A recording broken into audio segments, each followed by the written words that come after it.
Okay, so let's look at what I found on the C2 feedback statements when I looked at 25 score reports reviewed. Now, I will say I did see about 4 of them that were perfect scores. They were 4.0s. Yay for that. So those teachers received no feedback statements at all. And I did see feedback statements where the teachers had received a 3. So now, if you received a 3, you would get very few feedback statements, but you would definitely get the feedback statements here in orange. I want you to notice that it says consistent and convincing. So when your feedback statements say consistent and convincing, that means you are closer to inside of that 3-4 range. So you gave clear evidence, you just didn't get it to consistent and convincing evidence to move into that 3-4 range. So let's look at those first, because there's only 2 of them. You may wish to provide more consistent and convincing evidence that you give appropriate individual feedback and next steps to students. So in C2, you must show that. You must evidence that within what you send in, that you're giving them individual feedback that's differentiated, not the same, and that they know what their next steps are. And that you know what the next steps are, and you can write about it in your writing.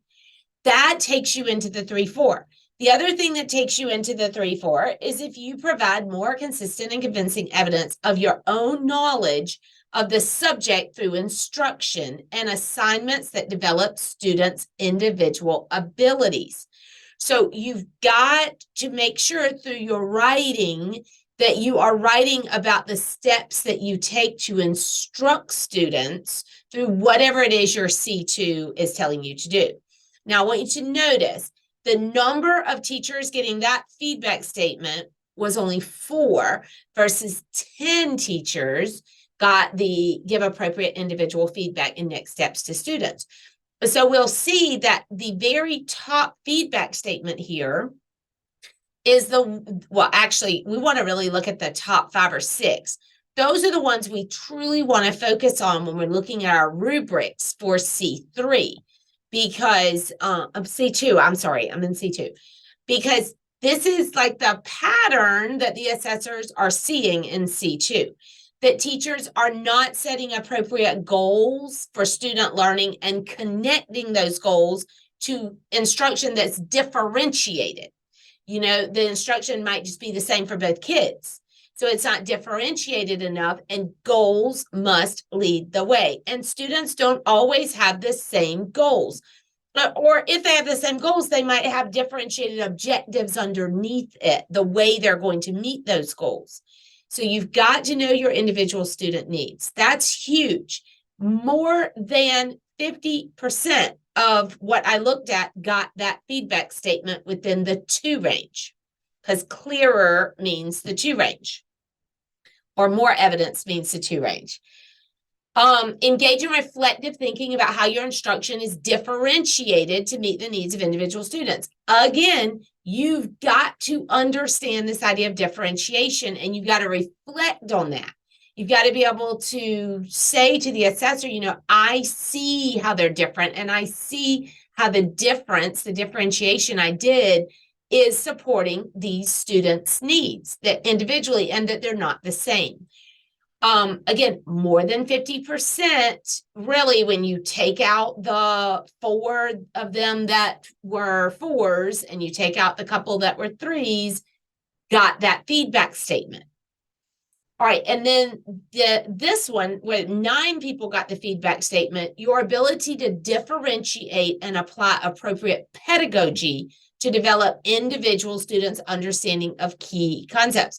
Remember, the pedagogy is the vehicle or the strategies for which you take kids to the content.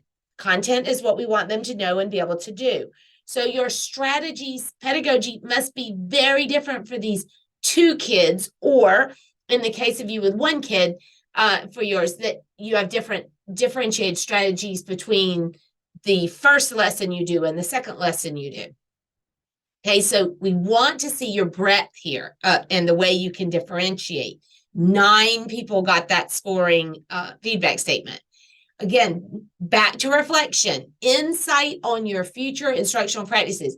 You've got to get into the reflective voice at the end of this component. Get into that reflective voice.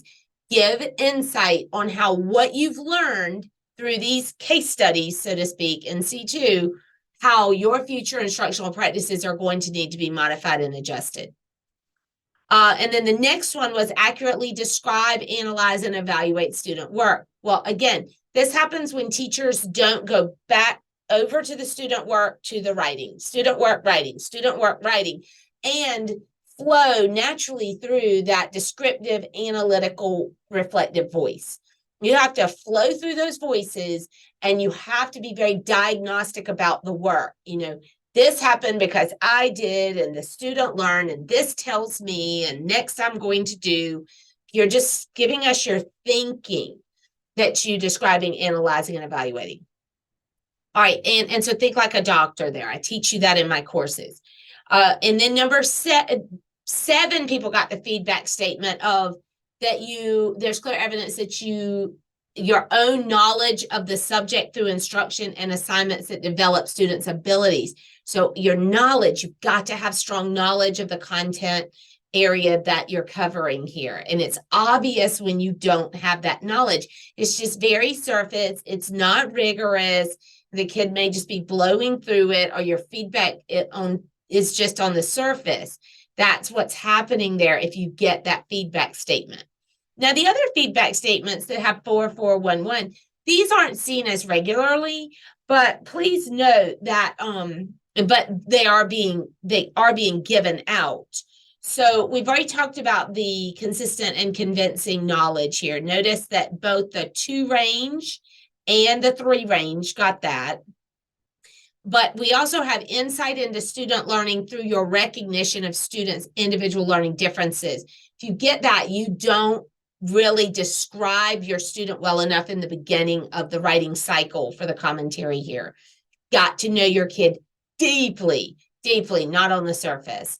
And again, knowledge of individual students. If you don't give a lot of very specific information about the student relative to their needs, you're going to get that feedback statement. And the last one, give appropriate individual feedback and next steps. Remember, this is clearer. So somebody in the 2 range got that. Somebody trying to get up in the 3 range got this one. So let's go over to the scoring guide and just look at this color-wise. I put in blue the things that you need to be so vigilant about. Here, set appropriate goals for student learning and connect those goals to differentiated instruction and individual student needs. Over 50% of the candidates that I looked at are getting that feedback statement. You want to pay attention to that. And that's under this pillar for the national board. Teachers are responsible for managing and monitoring. Teachers think systematically about their practice and learn from experience. This engaging and reflective thinking about how your instruction is differentiated to meet the needs of individual students is there. So those 2 in blue are critical, that you pay attention to those and you make sure you are providing evidence in those areas. The things in red were seen both on our score level 2 rubrics, and they were seen over here on our score level 3 rubrics. So you saw the exact same piece. And on the score level 3 rubric, those are the only 2 you saw. The rest of those the statements on the score level 3 weren't there.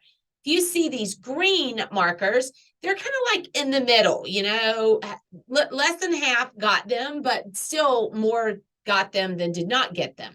So you want to really hone in on those green ones as well. And these yellow ones, only a couple got these. It may just be somebody didn't really develop the insight in their student as much as they should have. So this is not going to be seen very much. You guys, it's important. You have to put it in your portfolio, but most teachers are getting what's in yellow here on C2 when they do this. But blue, super important. You follow it. Red, it's happening across the board, 2s to 3s. and green, pay attention to it because it's still very important. Now I'm going to go down and skip through this. I'm doing different videos on C3 and C4 if you're interested. But I wanted to go down here and say a score of 2.75 is the lowest rubric score in the range of clear evidence of accomplished teaching practice. So when you hear myself or other candidate support providers saying, hey, you know what, we'd like to get you to a 2.75 on your C1 part of the portfolio and on your 2, 3, and 4, that's because 2.75 is really like meeting the standards and meeting the rubric. It would be proficient. Does that mean we have to meet it on every single one? No, you can get a 2 on C4 and you could get a 2.5 on one and you get a 3.75 on one, and you can be all across the board. But if you're saying to yourself, what is like proficient, what is range, it's 2.75. And also don't forget, you can only take 2 retakes for each component. So you can't just keep retaking the same component over and over. 2 retakes on each component. That's all you can do. Just so you know that. All right. So I look forward to seeing you over on the C3, C4 feedback statements if that's something you're looking to retake and want to know more about them. Bye now.